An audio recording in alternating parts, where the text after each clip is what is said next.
আমরা যখন আন্দোলন সংগ্রাম করেছি, এখন বিভিন্ন প্রোগ্রামে অনেক ধরেন মিডিয়া থাকতে পারে, মেইনস্ট্রিম মিডিয়া কভার দিতে পারে, কিন্তু প্রকৃত অর্থে আমরা যে বিগত দিনগুলোতে যে আন্দোলন সংগ্রাম করেছি সেখানে খুব কম সংখ্যক মিডিয়া আমাদের নিউজগুলো কভার করেছে। সেখানে multimedia, social media, online media যারা কাজ করেছে তারাই আসলে অনেক বড় ঝুঁকি নিয়েও আমাদের আন্দোলন সংগ্রামের কভারেজ দিয়েছে, ছবি, ভিডিও ফুটেজ। এমনকি সর্বশেষ এই গত বছর যে 29শে অগস্ট যে আমাদের কার্যালয়ের সামনেও আমরা যে আসলে রাষ্ট্রীয় আইন শৃঙ্খলা বাহিনী, সে আপনি দেখছেন কতিপয় আমরা মনে করি যে বিপদগামী সেনা সদস্য এবং পুলিশ সদস্য তারা যে আক্রমণ করেছিল, সেটাও একটি মেইনস্ট্রিম মিডিয়া ছিল, তাদের ভিডিও বোধহয় ডিলিট করে দিয়েছে বা তারা ডিলিট করেছে, কিন্তু মাল্টিমিডিয়া থেকে মূলত আমরা সেটা তদন্ত কমিটির কাছেও সে ভিডিওটি প্রোভাইড করেছি। তো আপনাদের এই প্রতিদান স্বরূপ মনে করে আপনাদের সাথে থাকা দরকার, আপনারা একটা অনুষ্ঠানে দাওয়াত করেছেন, আসা দরকার। সেই দায়বদ্ধতার জায়গা থেকেই শেষের দিক হলো এসেছি এবং এইটুকু বলতে পারি যে মিডিয়ার প্রতি বিশেষ করে আমরা এই বাস্তবতাটা উপলব্ধি করেছি। এই ফ্যাসিবাদের কঠিন সময়ে আমরা আন্দোলন সংগ্রামটা করেছি, সেখানে সংবাদ কর্মীদের বড় একটা সাপোর্ট ছিল, সমর্থন ছিল।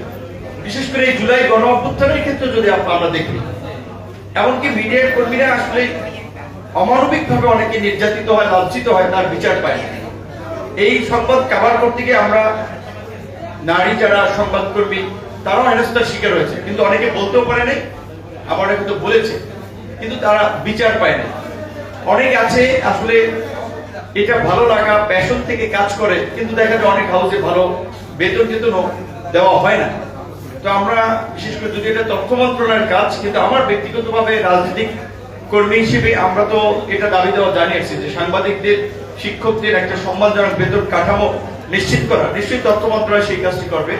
তো আমার অভিজ্ঞতা থেকে আপনাদেরকে দু একটি কথা বলি সংক্ষেপে, যেহেতু সময় কম।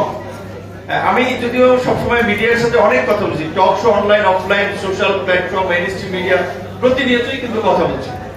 এখন আসলে একটু কম কথা বলছি বা কম মিডিয়াতে যাচ্ছি, কারণ হচ্ছে এখন একটা নতুন দায়িত্বের মধ্যে আছি। নিজের কর্মক্ষেত্রটা, কাজের পরিধিটা একটু বুঝে ওঠার চেষ্টা করছি এবং আমি এখান থেকে আসলে আমি কথা বললে তো আমার এরিয়া নিয়ে আগে কথা বলা উচিত, সেই কারণে একটু কথা কম বলছি।